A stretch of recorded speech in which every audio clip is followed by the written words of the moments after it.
എല്ലാ പ്രേക്ഷകർക്കും വേണ്ടി ട്രാക്കിൻ്റെ മറ്റൊരു എപ്പിസോഡിലേക്ക് സ്വാഗതം. നമ്മുടെ ശരീരത്തിൽ വളരെ പ്രധാനപ്പെട്ട ഒരു അവയവമാണ് ചെവി. ചെവി നമുക്ക് സാധാരണ കേൾവിക്ക് മാത്രമല്ല, കേൾവിയോടൊപ്പം തന്നെ നമുക്ക് ചെവിയിലുണ്ടാകുന്ന ചില ചെറിയ അസ്വസ്ഥതകൾ പോലും നമുക്ക് ശരീരത്തെ മൊത്തമായിട്ട് ബാധിക്കുന്ന ഒരു അവസ്ഥയൊക്കെ ഉണ്ടാകാറുണ്ട്. ഈ സാധാരണയായി ചെവിയിലുണ്ടാകുന്ന അസ്വസ്ഥതകൾ, അതുമായി ബന്ധപ്പെട്ട മറ്റു രോഗങ്ങൾ, ഈ വിഷയമാണ് ഇന്ന് മെഡിട്രാക്ക് ചർച്ച ചെയ്യുന്നത്. ഈ വിഷയത്തെക്കുറിച്ച് കാസർഗോഡ് വിഷയൻ്റെ പ്രേക്ഷകരോട് സംസാരിക്കുന്നത് കാഞ്ഞങ്ങാട് സൺറൈസ് ഹോസ്പിറ്റലിലെ ENT സർജൻ ഡോക്ടർ അശ്വിനാണ്. Doctor welcome. ഡോക്ടർ, നമ്മൾ ചെവി എന്നത് നമുക്ക് പ്രത്യക്ഷത്തിൽ കാണുന്ന ഒരു അവയവം, പിന്നെ വളരെ ഇമ്പോർട്ടൻ്റ് ആയ നമുക്ക് മനുഷ്യന് വളരെ ഇമ്പോർട്ടൻ്റ് ആയിട്ടുള്ള കോൺട്രിബ്യൂട്ട് ചെയ്യുന്ന ഒരു അവയവം കൂടിയാണ് ചെവി. പക്ഷേ ചെവിയിലുണ്ടാകുന്ന വളരെ ചെറിയ അസ്വസ്ഥതകളുണ്ടല്ലോ, നമുക്കത് ശരീരത്തെയൊക്കെ വളരെ ബുദ്ധിമുട്ടായിട്ട് ബാധിക്കുന്ന അവസ്ഥകളും ഉണ്ടാകാറുണ്ട്. നമുക്കൊരു രോഗാവസ്ഥയിലേക്ക് പോകുന്നതിന് മുമ്പ് സാധാരണ മനുഷ്യന്മാർക്ക് ചെവിയൊക്കെ ഇങ്ങനെ ഇടയ്ക്കിടയ്ക്ക് ചൊറിയുന്നൊരവസ്ഥയിലുണ്ടാവലുണ്ട്. അതൊരു രോഗമാണോ, അതല്ല നമുക്കിങ്ങനെ നാച്ചുറലായിട്ട് വരുന്നൊരു സംഭവമായിട്ടാണോ? നമുക്ക് ചെവിയുമായി ബന്ധപ്പെട്ട ആ വിഷയത്തിലേക്ക് വെച്ച് തുടങ്ങാം. സാധാരണ ഈ ചെവി കോമൺ ആയിട്ട് ചൊറിച്ചിൽ വരിക എന്ന് വെച്ചാൽ നമുക്ക് ഈ വാക്സ് അഥവാ കായം അടിഞ്ഞു വിടുമ്പോഴാണ്. ഇത് വെച്ചാൽ ഈ വാക്സ് യഥാർത്ഥത്തിൽ വെച്ചാൽ ഉള്ളിലത്തെ വേർപ്പും സ്കിന്നും പിന്നെ നമ്മളെ ചെവിൻ്റെ ഉള്ളിലേക്ക് പോകുന്ന ഈ ഡേർട്ട് ഇതിൻ്റെ എല്ലാം കൂടി അടിഞ്ഞുകൂടുന്നതാണ് ഈ വാക്സായി മാറുന്നത്. അപ്പോൾ സ്വാഭാവികമായിട്ട് ഈ സാധനം അവിടെ അടിഞ്ഞുകൂടുന്ന സമയത്ത് നമുക്ക് അതിൻ്റെതായിട്ടുള്ള ഒരു ഇച്ചിങ് ഉണ്ടാവാനുള്ള സാധ്യതയുണ്ട്. അങ്ങനെയാണ് ഇത് നമുക്ക് മെയിനായിട്ടും ചൊറിച്ചിൽ വരുന്നത്. ഇത് കൂടാതെ ചില ആൾക്കാർക്ക് ചിലപ്പോൾ ഈ താരൻ്റെ പ്രശ്നമുള്ളവർക്ക്, ഡാൻഡ്രഫിൻ്റെ ഇഷ്യൂ ഉള്ളവർക്ക്, അതേപോലെ തന്നെ ചെവിയിലോട്ടേക്ക് വീഴുക, അത്തരത്തിലുള്ള സംഭവം ഉണ്ടാകുമ്പോൾ അതിൻ്റെ ഭാഗമായിട്ടും ചൊറിച്ചിലുണ്ടാവാം. പിന്നെ ഈ സോറിയാസിസ് പോലുള്ള അസുഖങ്ങളില്ല, ചെവിൻ്റെ സ്കിന്നിങ്ങനെ ഡ്രൈ ആവുക, അത്തരം ഇഷ്യൂകളിലും ഈ ചൊറിച്ചിൽ നമുക്ക് സാധാരണയായിട്ട് ഉണ്ടാവാറുണ്ട്. ഓക്കെ. ഡോക്ടർ, നമ്മളിപ്പോൾ ഒരു വിരലിനൊക്കെ ചൊറിയുന്നുണ്ട്, വളരെ ഈസി ആയിട്ട് നമുക്ക് ആ ഭാഗം നമുക്കത് സോൾവ് ചെയ്യാൻ പറ്റും. ചെവിയുടെ അകത്ത് ചൊറിയുന്ന സ്വാഭാവികമായിട്ടും മനുഷ്യന്മാർക്കൊന്നും ഒരു ടെൻഡൻസി ഉണ്ട്. നമുക്ക് സാധാരണ ഒരു ഫിംഗർ ഇട്ടുകൊണ്ട് നമുക്ക് ചൊറിയാൻ പറ്റുന്ന ഒരു അവസ്ഥയായിരിക്കില്ല ഈ ചെവിക്കകത്ത്.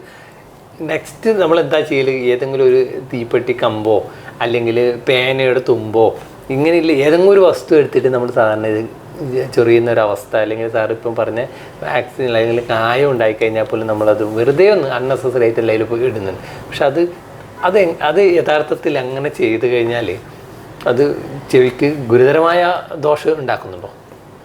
ഒരിക്കലും നമ്മൾ അങ്ങനെ സെൽഫായിട്ടുള്ള ഒന്നും ചെയ്യാൻ പാടില്ല എന്നാണ് ഏറ്റവും ബെസ്റ്റായിട്ടുള്ള കാര്യം. അതാണ് കാരണം എന്ന് വെച്ചാൽ നമുക്ക് എന്തുകൊണ്ടാണ് ഇത് ചൊറിയുന്നത് എന്ന് കൃത്യമായിട്ട് അറിയാൻ സാധിക്കുന്നില്ല. ചിലപ്പോൾ അത് വാക്സ് ആവാം, ഞാൻ നേരത്തെ പറഞ്ഞ പോലെ ചിലപ്പോൾ ഡാൻഡ്രഫ് പോലത്തെ ഇഷ്യൂ ആവും, ചിലപ്പോൾ നമ്മളെ ചെവിയിൽ ഈ ഫംഗസ്, അതായത് ഓട്ടോമൈക്കോസിസ് എന്ന് പറയും, അത്തരം കേസുകളിൽ നമുക്ക് നല്ല രീതിയിൽ ചെവി ചൊറിച്ചിൽ ഉണ്ടാവാം. ചിലപ്പോൾ നമ്മളെ ചെവിയുടെ പാട പൊട്ടിയിട്ട് ആ ഒലിച്ചത് കാരണം അതിൻ്റെ മൂലം ഉണ്ടാകുന്ന ഇച്ചിങ്ങും ഉണ്ടാവാൻ സാധ്യതയുണ്ട്.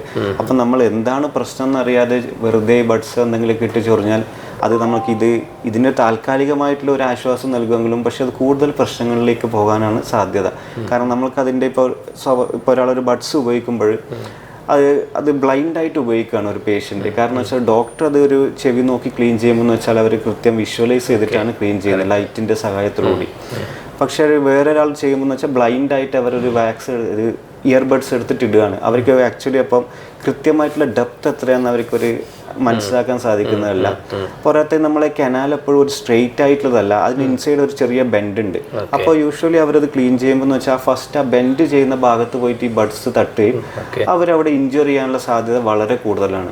ഇങ്ങനെ ഇഞ്ചുറി ചെയ്യുമ്പോൾ എന്ന് വെച്ചാൽ അത് പിന്നീട് അത് നല്ല ഇൻഫെക്ഷനായി ചെവി നീര് വന്നിട്ട് നമ്മളെ കേൾക്കാൻ ബുദ്ധിമുട്ടാവുകയും ഈ ഡെപ്തിൻ്റെ ഇത് കൃത്യം മനസ്സിലാവാത്ത കാരണത്താൽ ചിലപ്പോൾ പാടക്ക് തന്നെ ഇഞ്ചുറായി പാട പൊട്ടി പിന്നീട് ചെവി അത് ഒലിപ്പിലേക്ക് അങ്ങനത്തെ സിറ്റുവേഷനിലേക്ക് വരെ പോകാനുള്ള സാധ്യതയുണ്ട്. അപ്പോൾ ഒരു കാരണവശാൽ നമ്മളിപ്പോൾ മൈന്യൂട്ടായിട്ടുള്ള ഇച്ചിങ് ആണെങ്കിലും പോലും, ചെവി ബ്ലോക്ക് അങ്ങനെ എന്തുണ്ടെങ്കിലും പോലും ഓൾവേസ് ബെറ്റർ ഒരു ഡോക്ടറെ കണ്ട് നോക്കിയിട്ട് എന്താണ് നിങ്ങളുടെ ഇഷ്യൂ എന്ന് മനസ്സിലാക്കിയിട്ട് അതിനനുസരിച്ച് ഡയഗ്നോസ് ചെയ്തിട്ട് മാത്രം ചെയ്യുന്നതാണ് ഏറ്റവും നല്ലത്. ഒരു കാരണവശാലും ബഡ്സ് ഇടാൻ പാടില്ല എന്നാണ് നമ്മൾ എല്ലാവരോടും പറയാറ്. ഓക്കെ.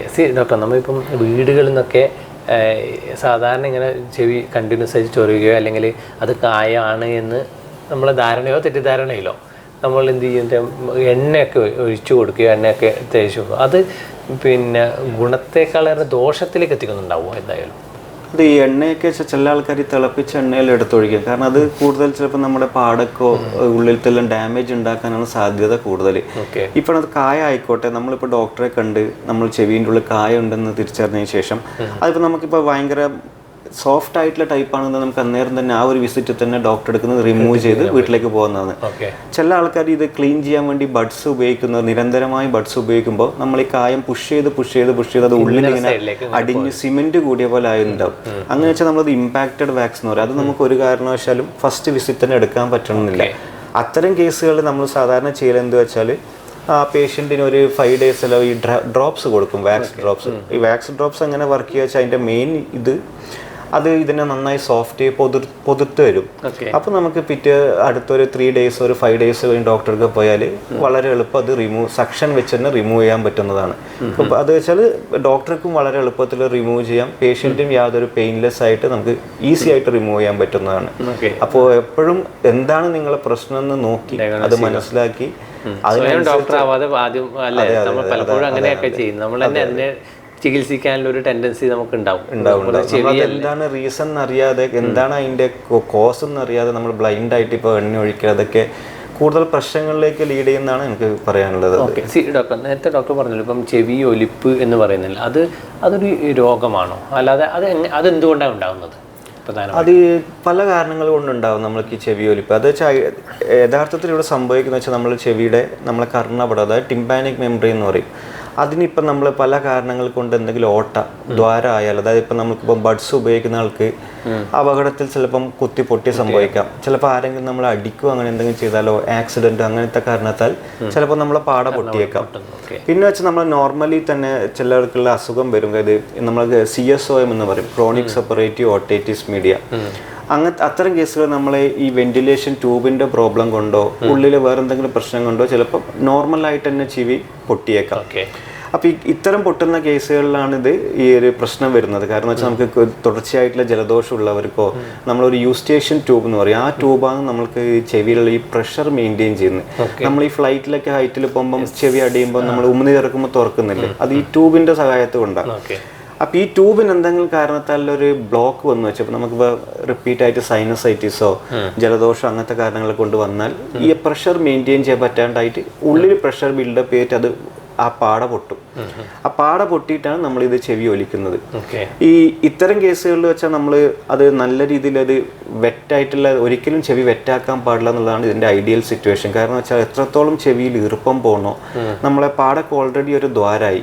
അപ്പോൾ ചെവിയിൽ ഇൻ കേസ് നമ്മളിപ്പോൾ കുളത്തിൽ കുളിക്കാൻ പോയോ പൂളിൽ കുളിക്കാൻ പോയോ മഴയത്തെല്ലാം പോയാൽ വെച്ചാൽ ഈ ചെവിയിൽ കയറുന്ന വെള്ളം നമ്മുടെ ഉള്ളിലത്തെ ചെവിയിലേക്ക് പോകുന്നതാണ്. ഉള്ളിലത്തെ ചെവിയിൽ പോവുകയാണെങ്കിൽ അത് കണ്ടിന്യൂസ് ആയിട്ട് അത് പിന്നീട് ഒലിക്കാൻ കാരണമാവും. അപ്പോൾ അത്തരം സിറ്റുവേഷൻ നമ്മൾ ചെയ്യേണ്ടതെന്ന് വെച്ചാൽ ചെവിയുടെ പാട പൊട്ടിയാൽ തന്നെ എപ്പോഴും അത് ഡ്രൈ ആയി വെക്കുക എന്നുള്ളതാണ് നമ്മളെ സംബന്ധിച്ചുള്ള ഏറ്റവും മെയിനായിട്ട് ചെയ്യേണ്ട കാര്യങ്ങൾ. പിന്നെ വെച്ചാൽ ഒരു കാരണവശാലും അതിൽ ഈ ബഡ്സ് അങ്ങനത്തെ ഒന്നും ഉപയോഗിക്കാൻ പാടില്ല. കാരണം അത് ചെറിയ ദ്വാരത്തിൻ്റെ പാടയെ പിന്നീട് ഇത് യൂസ് ചെയ്യുന്നതോടുകൂടി അത് വലിയ ദ്വാരാക്കി മാറ്റാനും സാധ്യതയുണ്ട്. അപ്പോൾ ഇത്തരം സിറ്റുവേഷനിൽ നമ്മളിത് ഇതിൻ്റെ ട്രീറ്റ്മെൻറ്റ് വെച്ച് ഇത് ഡ്രൈ ആയി വെക്കാൻ നമുക്ക് സമയം കൊടുക്കാം. ചിലപ്പോൾ ഈ ഓട്ട തന്നെ ഹീൽ ചെയ്യുന്നതാണ്, മിക്ക കേസുകളിലും ഹീൽ ചെയ്യും. പക്ഷെ ഒരു ചെവി വെച്ചാൽ കണ്ടിന്യൂസ് ആയിട്ട് ഇങ്ങനെ ഇടയ്ക്കിടയ്ക്ക് ഒലിച്ചുകൊണ്ടിരുന്നാൽ വെച്ചാൽ അതിൻ്റെ ഒരു സർഫസ് മൊത്തം ആ ഒരു ഹീലിംഗ് ടെൻഡൻസി അതിന് പോകും, സ്മൂത്തായി. അപ്പോൾ ആ പാടയിൽ വെച്ചാൽ പെർമനൻ്റ് ആയിട്ടുള്ള ഒരു ഹോൾ അവിടെ വരുന്നതാണ്. ഇങ്ങനെ പെർമനൻ്റ് ആയിട്ടുള്ള ഹോൾ വരുമ്പോഴാണ് നമുക്ക് ഈ ഇടയ്ക്കിടയ്ക്ക് ഉണ്ടാകുന്ന ചെവി ഒലിപ്പ് വരുന്നത്. കാരണം ഇത്തരം ആൾക്കാർ ചിലപ്പോൾ ശ്രദ്ധിക്കില്ല, ഉള്ളിലോട്ട് വെള്ളം പോകും, അവർ ആ ഹോൾ ഉണ്ട് എന്നുള്ള കാര്യം മറന്നുപോയിട്ട് കുളത്തിലെല്ലാം പോയി കുളിക്കുമ്പോഴാണ് ഈ ഒരു പ്രശ്നം വരുന്നത്. ഇങ്ങനത്തെ കേസുകളിൽ ഇതിങ്ങനെ ഒലിപ്പ് വന്നും പോയിക്കൊണ്ടിരിക്കും. അവർ ഡോക്ടർക്ക് വിസിറ്റ് ചെയ്യും. അപ്പോൾ ഡോക്ടർ കൊടുക്കുന്ന ട്രീറ്റ്മെന്റ് എന്തിനു വെച്ചാൽ ആ സമയത്തേക്കുള്ള ആ ഒലിപ്പ് സ്റ്റോപ്പ് ചെയ്യുക എന്നുള്ളതാണ് നമ്മളിത്. കാരണം വെച്ചാൽ അതൊരു ഇൻഫെക്ഷൻ ആയതുകൊണ്ടാണ് അവിടെ ഒലിപ്പ് വരുന്നത്. അപ്പം നമ്മളിപ്പോൾ ടാബ്ലറ്റ്സും മറ്റേ ഡ്രോപ്സ് എല്ലാം കൊടുക്കുന്നു, ഒലിപ്പ് നിൽക്കുന്നു, ഇതാക്കുന്നു, പേഷ്യൻ്റ് ഐഡിയലി വീട്ടിലേക്ക് പോകുന്നു. പക്ഷെ ഇതേപോലെ തന്നെ അവർ വീണ്ടും ശ്രദ്ധിക്കില്ല, അടുത്ത് ഇത് വരുമ്പോൾ വീണ്ടും അത് ഒലിക്കുന്നു.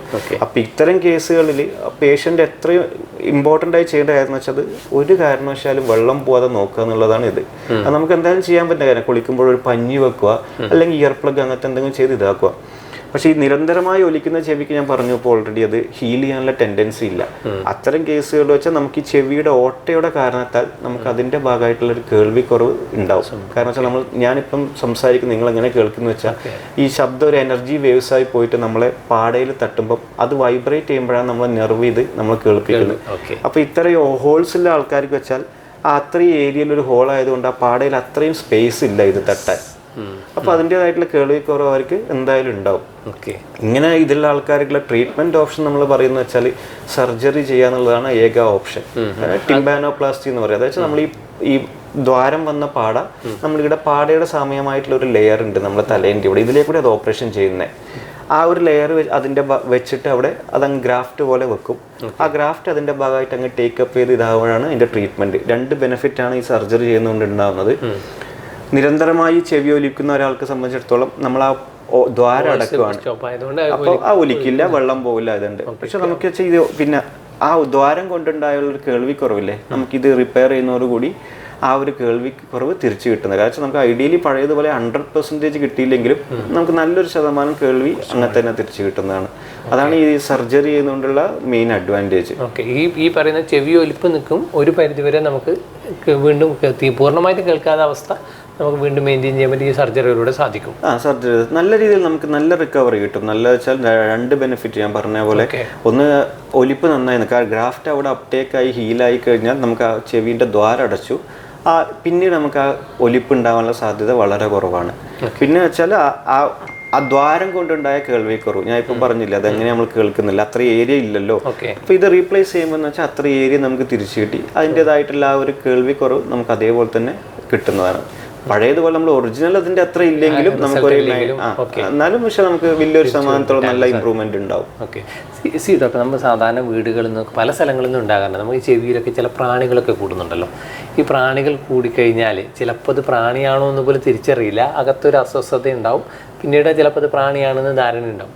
വീടുകളിൽ നമ്മൾ വളരെ സഡനായിട്ട് ചെയ്യുന്ന കുറേ ട്രീറ്റ്മെൻറ്റ് ഉണ്ട്. നമ്മളത് ചിലപ്പം വെള്ളം ഒഴിക്കും, അല്ലെങ്കിൽ ചൂടാക്കിയിട്ട് വെള്ളമോ എണ്ണയോ ഒക്കെ ഒഴിക്കൽ, അല്ലെങ്കിൽ വേറെ ചെറിയ ഏതെങ്കിലും ബഡ്സ് പോലുള്ള വസ്തുക്കൾ എടുത്ത്. ശരിക്കും ഇങ്ങനെ പ്രാണി കൂടിക്കഴിഞ്ഞാൽ ബേസിക്കായിട്ട് എന്താ ചെയ്യേണ്ടത്? നമ്മൾ ഇതന്നെ ആദ്യം പറഞ്ഞ പോലെ തന്നെ ഈ പ്രാണി എന്തെങ്കിലുമൊക്കെ കൂടുകയാണെന്നുണ്ടെങ്കിൽ നമ്മളതിപ്പോൾ നമുക്ക് ഉറപ്പായല്ലോ ഒരു പ്രാണി കയറി എന്നുള്ളത്. ഈ പ്രാണിക്ക് ഈ കയറി ഇതേ ഒരു വഴിയേ ഉള്ളൂ തിരിച്ചിറങ്ങാൻ. അപ്പോൾ വെച്ചാൽ പ്രാണി കയറി കൊണ്ട് വെച്ചാൽ ഇതെങ്ങനെയെങ്കിലും രക്ഷപ്പെടാൻ നോക്കും അവിടെ. അപ്പോൾ ഈ പ്രാണി കിടന്ന് അവിടെ ഫുൾ അങ്ങോട്ടും ഇങ്ങോട്ടും മൂവ് ചെയ്തിട്ട് നമ്മളെ ഇയർ കനാലിൽ നല്ല രീതിയിൽ ഇഞ്ചുറി ഉണ്ടാക്കും. അതേപോലെ പിന്നെ കുറച്ച് വലിയ പ്രാണി അങ്ങനെ എന്തൊക്കെ ആണെങ്കിൽ ഇത് ചിലപ്പോൾ പാടയിൽ പോയിട്ട് കടിച്ച് പിടിക്കുകയോ അങ്ങനെ എന്തെങ്കിലുമൊക്കെ ചെയ്യും. അത്തരത്തിലുള്ള ഇതിന്റെ ആക്ടിവിറ്റി കൊണ്ടാണ് അവിടെ ഫുൾ ഇഞ്ചുറി ഉണ്ടാകാൻ പോകുന്നത്. പിന്നെ വെച്ചാൽ നമ്മൾ ചെയ്യുന്ന വെച്ചാൽ ആൾക്കാർ ചില സമയത്ത് ഇത് വന്നാൽ ഈ തിളപ്പിച്ച് എണ്ണ ഒഴിക്കുക, ഈ എന്തെങ്കിലുമൊക്കെ ഓയിലൊക്കെ എടുത്തൊഴിക്കുക, അങ്ങനെയൊക്കെ ചെയ്യാറുണ്ട്. അതെല്ലാം കൂടുതൽ ബുദ്ധിമുട്ടിലേക്ക് ഇതാക്കുള്ളൂ. കാരണം വെച്ചാൽ നമ്മൾ ഐഡിയൽ സിറ്റുവേഷൻ നമുക്ക് എന്താ ചെയ്യേണ്ടത് വെച്ചാൽ, ഇങ്ങനെ ഒരു പ്രാണി വന്നാൽ നമ്മൾ ഏറ്റവും പ്രധാനമായി ശ്രദ്ധിക്കേണ്ടത് വെച്ചാൽ അതിനെ ആദ്യം ഒന്ന് കൊല്ലുക എന്നുള്ളതാണ്. കാരണം വെച്ചാൽ എന്തെങ്കിലും ഒഴിച്ചിട്ട് അതിനൊന്ന് മയക്കുക. കാരണം അത് എത്രത്തോളം അധികം അവിടുന്ന് മൂവ് ചെയ്യുന്നു അത്രത്തോളം നമുക്കത് ഇഞ്ചുറി ഉണ്ടാക്കാൻ തുടങ്ങും. അപ്പോൾ നമ്മൾ ഐഡിയലി പറയാറ് വെച്ചാൽ സാധാരണ കുറച്ചൊരു തിളപ്പിച്ചാറിയ വെള്ളമോ അങ്ങനത്തെ എന്തെങ്കിലുമൊക്കെ ഉണ്ടെങ്കിൽ ഒറ്റിക്കാം. നമുക്കിപ്പോൾ ഈ വാക്സ് ഡ്രോപ്സോ അങ്ങനത്തെ എന്തെങ്കിലും കയ്യിലുണ്ടെങ്കിൽ അത് ഒറ്റിച്ചു കൊടുക്കാം. അത് 2 ഡ്രോപ്സ് അങ്ങനെ ഒറ്റിച്ച് കുറച്ച് വെയിറ്റ് ചെയ്താൽ ആ പ്രാണി അവിടെ ചത്തു പോകുന്നതാണ്. അപ്പോൾ അതുകൊണ്ട് വെച്ചാൽ അതിനെ കൊല്ലുന്നതോട് നമ്മൾ വെച്ചാൽ അവിടുത്തെ ഡാമേജ് ഭയങ്കരമായി കുറക്കുകയാണ്. കാരണം പിന്നെ അത് ചത്തു കഴിഞ്ഞു വെച്ചാൽ നമ്മൾ പിന്നെ ഇപ്പോൾ ഡോക്ടർ എടുക്കാൻ പോയിട്ട് പിറ്റേ ദിവസം പോയിട്ട് അതങ്ങ് എടുത്ത് കളയാന്നുള്ളതേ ഉള്ളൂ. പക്ഷേ ചില ആൾക്കാർ വെച്ച് ഇതെടുത്ത് തിളപ്പിച്ച് എണ്ണ എടുത്ത് ഒഴിക്കുക, ബഡ്സ് എടുത്ത് കുത്തുക, അതിനെ കൊല്ലാൻ വേണ്ടി ഇങ്ങനെയൊക്കെ ചെയ്യും. അവരൊക്കെ കൂടുതൽ അത് വേറെ പല പ്രശ്നങ്ങളായിട്ടാണ് വരാറ്, കൂടുതൽ ഡാമേജ് ആവും. കാരണം വെച്ചാൽ പ്രാണി ചിലപ്പം കടിച്ചിട്ട് പാടക്കൊന്നും ആയിട്ടുണ്ടാവില്ല, പക്ഷെ ഒരു ബഡ്സ് ചിലപ്പോൾ പൊട്ടിയിട്ട് നല്ല ഇഷ്യൂ ആയിട്ട് ഇതാവുണ്ടാവും. ഒരുപാട് ഉണ്ടാവാറുണ്ട്. സാധാരണ വെച്ചാൽ ഇതിപ്പം ആൾക്കാർക്ക് ഇതിനെപ്പറ്റി ഒരു ധാരണ ഉണ്ടായാൽ അവരിപ്പോൾ എന്താ ഉപ്പുവെള്ളം അങ്ങനെ എന്തെങ്കിലും ഒഴിച്ചത്, ഡോക്ടർക്ക് നേരെ പോയാൽ അവരിപ്പോൾ നമ്മളെ ലിഗ്നോക്കെയും പോലത്തെ എന്തെങ്കിലും ഡ്രോപ്സ് അങ്ങനെ ഒഴിച്ചാൽ ആ പ്രാണി അവിടെ ഇതാവും. ഒരു വിത്തിൻ ഒരു 1-2 മിനിറ്റ്സ് അത് ഇതാവും. പിന്നെ അത് മൂവ് ചെയ്യില്ല, ഒന്നും ചെയ്യില്ല. പിന്നെ ഒരു പ്രത്യേകത വെച്ചാൽ ഇപ്പോൾ ഡോക്ടർക്ക് പോയാൽ തന്നെ ഇതിനെ കൊല്ലാതെ ഡോക്ടർക്ക് ഒന്നും ചെയ്യാൻ പറ്റില്ല. കാരണം ഇത് നമ്മളിപ്പം എടുക്കാൻ അറ്റംപ്റ്റ് ചെയ്യുമ്പോൾ ഇത് കിടന്ന് അങ്ങോട്ട് വീണ്ടും മൂവ് ചെയ്യും. അപ്പോൾ വെച്ചാൽ ഏറ്റവും ബെസ്റ്റ് വെച്ചാൽ നമ്മൾ അതിനെ ഇതാക്കുക, എന്നിട്ട് സാവകാശം പിറ്റേ ദിവസം അന്ന് തന്നെ പോകണമെന്നില്ല, പിറ്റേ ദിവസം അങ്ങനെ പോയി അതെടുത്ത് അങ്ങ് കളയാന്നുള്ളതേ ഉള്ളൂ. വേറെ ഡോക്ടർ പറഞ്ഞു വെച്ചാൽ അതിനെ കൊല്ലാൻ വേണ്ടിയിട്ട് നമുക്ക് വേണമെങ്കിൽ തിളപ്പിച്ചാറ്റിയ വെള്ളം, ഉപ്പുവെള്ളം അങ്ങനത്തെ എന്തെങ്കിലുമൊക്കെ ഒഴിക്കാം നമുക്ക്. കാരണം ചിലപ്പോൾ ചൂടുവെള്ളം പ്രഷർ ചിലപ്പോൾ തോന്നും, ചൂടുവെള്ളം കാരണം ഒന്ന് ചാവണം എന്നുണ്ടെങ്കിൽ സാധാരണ ഇപ്പോൾ തണുത്ത വെള്ളം ഒഴിച്ചു കഴിഞ്ഞാൽ അത് അതിൻ്റെ റിസൾട്ട് ഉണ്ടാവില്ല. സ്വാഭാവികമായിട്ട് അവർ ചെയ്യൽ തിളപ്പിച്ച എണ്ണയോ ഇങ്ങനെ അതിന് പകരം ഉപ്പ് വെള്ളോ അല്ലെങ്കിൽ തിളപ്പിച്ചാറിയ ഇങ്ങനത്തെ ഇതാണ് സാധാരണ സലൈൻ ഡ്രോപ്സ് അങ്ങനത്തെ എന്തെങ്കിലുമൊക്കെ ഉണ്ടെങ്കിൽ ഒഴിക്കും. സലൈൻ ഉപ്പുവെള്ളം പോലത്തെ ഇല്ല, അത് ഉപയോഗിക്കും. നമ്മളിപ്പോൾ വാക്സ് ഡ്രോപ്സ് അങ്ങനത്തെ എന്തെങ്കിലും ഇതൊക്കെ നമ്മളിപ്പോൾ ഐഡിയലി ഹോസ്പിറ്റലിൽ വരുവാണെന്നുണ്ടെങ്കിൽ നമ്മൾ ഈ ലിഗ്നോക്കിൻ്റെ ഡ്രോപ്സ് ഒഴിക്കും. കാരണം ലിഗ്നോക്കി എന്ന് വെച്ചാൽ നമ്മൾ ഈ അനസ്തീഷ്യക്കെല്ലാം കൊടുക്കുന്ന സാധനം. അപ്പോൾ അത് അവർക്ക് വീട്ടിലെന്തായാലും അവൈലബിൾ ആയിരിക്കില്ല. അപ്പം വീട്ടിലുള്ള സാധനത്തിൽ ബെറ്റർ ആയിട്ടുള്ള ഇത് ഒഴിക്കാന്നുള്ളത്, കാരണം ഫർദർ ഡാമേജ് ഉണ്ടാക്കാത്ത സാധനങ്ങൾ. അതിന്റെ മൂവ്മെന്റ് ഒന്ന് ജസ്റ്റ് ഒന്ന് സ്റ്റോപ്പ് ചെയ്യാൻ വേണ്ടിയിട്ട് നമ്മൾ ചെയ്യാം. അതെ മൂവ്മെന്റ് സ്റ്റോപ്പ് ചെയ്യുക. അത് അതോടുകൂടി ചിലപ്പോൾ അത് ചത്തുപോകുന്നതാണ്. അപ്പോൾ നമുക്ക് അതിനെ സുഖമായിട്ട് എടുക്കാം. അതിപ്പോൾ അങ്ങനെ സംഭവിക്കുകയാണെന്നുണ്ടെങ്കിൽ നമ്മൾ അന്ന് തന്നെ രാത്രി ഇപ്പം ഭയങ്കര ലേറ്റ് ആണ്ട് അന്ന് തന്നെ പോയിട്ട് ഹോസ്പിറ്റലിൽ നിന്ന് എടുക്കേണ്ട ആവശ്യമില്ല. പിറ്റേ ദിവസം അവകാശം പോയി എടുത്താൽ മതി. കാരണം ഇത് അവിടെ കിടക്കുന്നേ ഉള്ളൂ, അതിനങ്ങ് എടുത്ത് കളഞ്ഞാൽ ഡാമേജ് ഒന്നും ഉണ്ടാക്കാനുള്ള നമ്മളെപ്പോഴും ആ ഡാമേജ് കുറക്കാന്നുള്ളതാണ് നമ്മളെ സംബന്ധിച്ചുള്ള ഇമ്മീഡിയറ്റ് ആയിട്ട് നമ്മൾ ചെയ്യേണ്ടത് ശ്രദ്ധിക്കേണ്ടതും അതാണ്. നമുക്ക് സ്കൂളുകളിൽ നിന്നൊക്കെ കുട്ടികൾ പിന്നെ പ്രത്യേകിച്ച് ചെറിയ കുട്ടികളൊക്കെ നമ്മൾ ഈ പെൻസിലിൻ്റെ പിന്നെ പോയിന്റ്സോ അല്ലെങ്കിൽ റബ്ബറിൻ്റെ പീസോ അങ്ങനെ പല പെബിൾസ് പോലത്തെ സാധനങ്ങളൊക്കെ അബദ്ധവശാലോ അല്ലെങ്കിൽ കുട്ടികളാണ് അവർ കളിക്കുന്ന സമയത്തൊക്കെ ഉണ്ട്. അങ്ങനെ അത്തരം ഒരു സിറ്റുവേഷനിൽ നമ്മൾ എന്താ സാധാരണ ചെയ്യേണ്ടത്? ഈ കുട്ടികൾ ഈ ചെവിയിലിടുന്ന വെച്ചാൽ നമ്മളെ സംബന്ധിച്ചുള്ള അത്ര ഒരു എമർജൻസി ഇതല്ല. കാരണം വെച്ചാൽ ഞാൻ ഇപ്പോൾ പ്രാണീൻ്റെ കേസ് പറഞ്ഞ പോലെ തന്നെ ഡാമേജ് ഒന്നും ചെയ്യുന്ന അതില്ല വെച്ചാൽ അതും ഇതന്നെ അതേപോലെ തന്നെ വെച്ചാൽ അവിടെ പോയി ആ സാധനം നമ്മൾ എടുത്ത് കളയണമെന്നേ ഉള്ളൂ. നമ്മളിപ്പോൾ ഈ ധാന്യങ്ങൾ പോലത്തെ സാധനം ഇട്ടാൽ ചിലപ്പോൾ കുട്ടികൾ വെള്ളം എടുത്തൊഴിക്കും. അത്തരം സിറ്റുവേഷനിൽ വെച്ചാൽ ഈ ധാന്യം ഒന്ന് സ്വെല്ലായി പോകും. നമ്മൾ കാണുന്നില്ലേ ഇപ്പൊ പൊതിർന്നു കഴിഞ്ഞാൽ അത്തരം സിറ്റുവേഷനിൽ നമ്മളത് എടുക്കുന്ന സമയത്ത് കൂടുതൽ കാരണം വോളിയം കൂടി സൈസായി ടൈറ്റ് ആയ പോലെ ആവും. അപ്പൊ അത്തരം കേസുകൾ നമ്മളിപ്പം ധാന്യം അങ്ങനത്തെ സാധനങ്ങളൊക്കെ ആണെന്നുണ്ടെങ്കിൽ ഒരു കാരണവശാലും വെള്ളമാക്കാൻ പാടില്ല എന്ന് പറയാറുണ്ട്. ഈ പെൻസിലിന്റെ ഇത് ബഡ്സ് അങ്ങനത്തെ സാധനങ്ങളൊക്കെ ഇതേ സെയിം ഇത് തന്നെയാണ്. കാരണം അത് ഇൻജുർ ആയി കഴിഞ്ഞാൽ ഇപ്പൊ ഇൻ കേസ് കുട്ടികൾ ഇട്ട് പാട പൊട്ടിന്ന് തന്നെ വെച്ചോ, നമ്മളിപ്പോ പാട പൊട്ടിയാൽ വെച്ചാൽ ഇപ്പൊ ഇങ്ങനത്തെ ട്രോമ വഴി ഉണ്ടാവുന്ന ഇഞ്ചുറി എല്ലാം അത് തന്നെ അത് ഹീലായി പോകും. നമ്മൾ ഡ്രൈ ആവാനുള്ള ഇത് കൊടുത്താൽ മതി. കാരണം ചെവിയിൽ വെള്ളം നാക്കാതിരിക്കുക. പിന്നെ ഈ ഇങ്ങനത്തെ ഞാൻ നേരത്തെ പറഞ്ഞ കാര്യങ്ങളൊക്കെ തന്നെ വെറ്റാവും തോറും അത് ഹീൽ ചെയ്യാനുള്ളത് ഡ്യൂറേഷൻ കൂടും. അപ്പോൾ എപ്പോഴും ചെവിക്ക് എന്തെങ്കിലും ഇഞ്ചുറിയും പറ്റി അത് ഫുള്ളായി ഡ്രൈ ആയി വെക്കുക എന്നുള്ളതാണ്. ഇതേപോലത്തെ കുട്ടികളുടെ കേസിൽ നമ്മളിപ്പോൾ മൂക്കിലാണ് ഈ എന്തെങ്കിലുമൊക്കെ ഇടുന്നതെങ്കിൽ നമ്മൾ കുറച്ചുകൂടി ഒരു എമർജൻസിയാണ്. കാരണം എന്ന് വെച്ചാൽ മൂക്കിലിട്ടാൽ നമ്മളത് കുട്ടികളിപ്പോൾ അത് ചെറിയ കുട്ടികളൊക്കെ ആണെങ്കിൽ ശ്വാസം എടുക്കുമ്പോൾ ചിലപ്പോൾ അത് വിഴുങ്ങി നമ്മളെ ശ്വാസകോശം അങ്ങോട്ടേക്ക് പോയിട്ടേക്ക് ചിലപ്പോൾ അത് ബ്ലോക്ക് ആക്കിയേക്കാം. അപ്പോൾ നമുക്ക് ഈ ശ്വാസം എടുക്കാനുള്ള ബുദ്ധിമുട്ട് അങ്ങനെയൊക്കെ നമ്മളെപ്പോഴും വെച്ചാൽ ചെവിയിലത്തെ ആണെന്നുണ്ടെങ്കിൽ നമ്മളിപ്പോൾ ഒരു ഐഡിയലി കുഴപ്പമില്ല, പേഷ്യന്റ് കോപ്പറേറ്റ് ഒന്നും ചെയ്യുന്നില്ല, അങ്ങനെ എന്താണെന്നുണ്ടെങ്കിൽ പിറ്റേ ദിവസത്തേക്ക് ആക്കിയിട്ട് ചെയ്താൽ യാതൊരു പ്രശ്നമില്ല. നമുക്ക് ഇനഫ് ടൈം ഉണ്ട്. അതില്ല. അപ്പൊ മൂക്കിലാണെന്നുണ്ടെങ്കിൽ നമ്മൾ കുറച്ച് വെച്ചാൽ കാരണം വെച്ചാൽ അത് കാരണം ഇപ്പൊ അത് ഇന്ന് ഇവിടെ കണ്ടു വെച്ചാൽ കുട്ടി നാളെ ഇപ്പം പെട്ടെന്ന് ഉള്ളോട്ടേക്ക് വലിച്ചു കഴിഞ്ഞിട്ട് അത് പോയത് ഒന്നിക്കൽ അത് വയറ്റിലേക്ക് അങ്ങോട്ടേക്ക് പോയേക്കാം. പക്ഷെ ബട്ട് അങ്ങോട്ടേക്ക് പോകാനുള്ള സാധ്യതയുണ്ട്. തിരിച്ച് അങ്ങോട്ട് പോയാൽ നമുക്കത് പിന്നെ കുറച്ചൊരു എമർജൻസി ആയിട്ട് എടുക്കേണ്ടി വരും. ആ സിറ്റുവേഷൻ ചിലപ്പോൾ അത് അത്ര ശ്രദ്ധിക്കേണ്ടിയിരിക്കുന്നത്. അപ്പൊ ചെവിയിലത്തെ അത്ര വലിയൊരു ഇതില്ല. ഐഡിയലി ഇങ്ങനത്തെ ഈ ധാന്യങ്ങൾ അങ്ങനത്തെ സാധനങ്ങളൊക്കെ വന്നാൽ നമ്മളൊന്ന് ശ്രദ്ധിക്കണം. കാരണം ഇതിപ്പോൾ ഡോക്ടർമാരുടെ ചിലപ്പോൾ ഓർമ്മയിലാണ് നമ്മളിപ്പം വെള്ളം അടിച്ചെടുക്കാൻ നോക്കിയാൽ ചിലപ്പോൾ അത് ടൈറ്റ് ആണെന്നുണ്ടെങ്കിൽ അവിടെ പോയിട്ട് അത് ഒന്നും കൂടി സ്വെല്ലാവും. സ്വെല്ലായി കഴിഞ്ഞാൽ നമുക്ക് തീരെ എടുക്കാൻ പറ്റില്ല. എപ്പോഴും ഒരു ഫ്രീ ആയി നിൽക്കുന്ന സാധനം പെട്ടെന്ന് അങ്ങ് എടുക്കാൻ പറ്റും നമുക്ക് ഹോൾഡ് ചെയ്തിട്ടൊക്കെ. ഇത് സ്വെല്ലായി കഴിഞ്ഞാൽ വെച്ചാൽ അവിടെ നല്ല ടൈറ്റായി ചിലപ്പോൾ എടുക്കാൻ പറ്റാത്തൊരു പ്രശ്നം വരും. സാധാരണ കുട്ടികളിലൊക്കെ നമുക്ക് കാണാമല്ലോ ഡോക്ടർ, ഇപ്പം കണ്ടിന്യൂസ് ആയിട്ട് ജലദോഷം ഉണ്ടാകുന്ന സമയത്ത് അവർക്ക് ഇയർ പെയിൻ നല്ല ഇയർ പെയിൻ വരുന്ന ഒരു സിറ്റുവേഷൻ വരുന്നുണ്ട്. അതൊരു ഇയർ ഡിസീസിലേക്ക് പോകുന്നതോ അതല്ല ഈ കോൾഡുമായിട്ട് റിലേറ്റഡ് ആയിട്ടുള്ള ഒരു അതെ ഈ കോൾഡായിട്ട് റിലേറ്റഡ് നമ്മൾ ഈ അപ്പർ റെസ്പിറേറ്ററി ഇൻഫെക്ഷൻ വരുമ്പോൾ നമുക്ക് എല്ലാവർക്കും ഒരു ചെവി എന്നുള്ള ഒരു ബാലൻസിൻ്റെ ഇതിലൊരു ട്യൂബ് ഉണ്ട്, യൂസ്റ്റേഷൻ ട്യൂബ് എന്ന് പറയും. അപ്പോൾ ഈ റിപ്പീറ്റഡ് ആയിട്ട് ഈ ഇൻഫെക്ഷൻ വരുമ്പോൾ ആ ട്യൂബിൻ്റെ അവിടെ അത് ബ്ലോക്ക് വരും. അത്തരം സിറ്റുവേഷനിലാണ് നമ്മൾ ചെവിയിൽ ആ ഫ്ലൂയിഡ് നിറഞ്ഞിട്ട് അവിടെ ഒരു പ്രഷർ ബിൽഡപ്പ് ചെയ്തിട്ടാണ് ഈ ഒരു വേദന വരുന്നത്. അപ്പം മെയിൻ കേസ് കുട്ടികൾക്ക് ജലദോഷം ഇങ്ങനത്തെ എല്ലാം വരുമ്പോൾ എന്ന് വെച്ചാൽ ഈ ട്യൂബ് ബ്ലോക്ക് ആവുക എന്നുള്ളതാണ് ഇതിൻ്റെ മെയിൻ ഇത് സംഭവിക്കുന്നത്. പിന്നെ വെച്ചാൽ ഒരു പെർട്ടിക്കുലർ ഏജ് ഗ്രൂപ്പ് കുട്ടികൾ, അതായത് ഒരു 3 വയസ്സ് മുതൽ ഒരു 10-12 വയസ്സുള്ള കുട്ടികൾക്ക് നമുക്ക് ദശേൻ്റെ പ്രശ്നം ഉണ്ടാവാറുണ്ട്. നമ്മൾ ഈ അഡിനോയിഡ്സ് എന്ന് പറയും. അത് വെച്ചാൽ നമ്മുടെ മൂക്കിൻ്റെ ഏറ്റവും ബാക്കിൽ നമ്മൾ ശ്വാസം എടുത്ത് ഈ ശ്വാസം നമ്മുടെ തൊണ്ടയിലേക്ക് പോകുന്ന ഭാഗമില്ല ഏറ്റവും ബാക്ക് നമ്മൾ നേസോഫാരിങ്സ് എന്ന് പറയും. അപ്പോൾ ആ ഭാഗത്ത് നമുക്ക് എല്ലാവർക്കും ഒരു അഡിനോയിഡ് എന്ന് പറഞ്ഞൊരു ഇതുണ്ട്. അതൊരു ലിംഫോയിഡ് ഗ്രൂപ്പിൽ പെട്ട ഒരു ടിഷ്യൂസാണ്. അത് നമുക്ക് എല്ലാവർക്കും ചില ഇതിൽ ഒരു ഏജ് വരെ അത് വലുതായി നിൽക്കും. പക്ഷെ അത് വലുതായി നിന്ന് വെച്ചാൽ നമ്മളൊന്നും ചെയ്യേണ്ട ആവശ്യം. ചില കുട്ടികൾക്ക് അത് നല്ല സിംറ്റംസ് ഉണ്ടാക്കാൻ തുടങ്ങും. കാരണം വെച്ചാൽ ഇത് ഈ എടുക്കുന്ന കുട്ടികൾക്ക് വെച്ചാൽ ശ്വാസം എടുക്കുന്നവർക്ക് അത് ഉള്ളോട്ടേക്ക് ശ്വാസം എടുക്കാൻ പറ്റാണ്ട് വരും. കാരണം ഇത് എടുക്കുന്നത് ഇത് ഈ മൂക്കിന്റെ ബാക്ക് സൈഡിൽ വെച്ചിട്ട് ഇത് ബ്ലോക്ക് ചെയ്യുന്നതാണ്. അപ്പോൾ ഇത്തരം കുട്ടികൾ വെച്ചാൽ മൂക്കിലൂടെ ശ്വാസം എടുക്കാൻ ബ്ലോക്ക് ആവുന്നതോടൊപ്പം മെല്ലെ മെല്ലെ വായ തുറന്ന് കിടക്കാൻ തുടങ്ങും. കാരണം ശ്വാസം എടുക്കണമല്ലോ.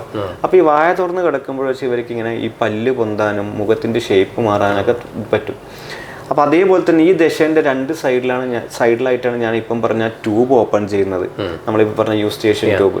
അപ്പോൾ ഇത് ഭയങ്കര വലിയ ദശയുള്ളവരെ സംബന്ധിച്ചിടത്തോളം ഈ ട്യൂബിനെ ഈ ദശ അങ്ങ് ബ്ലോക്ക് ചെയ്യും. അപ്പോൾ ഇത്തരം കേസുകളിലും നമ്മളെ ചെവിയിൽ നീര് നിറഞ്ഞിട്ട് ഇതേപോലെ നിങ്ങൾ പറഞ്ഞ പോലെ ആ ഒരു വേദനയും ഇതെല്ലാം വരാറുണ്ട് കുട്ടികൾക്ക്.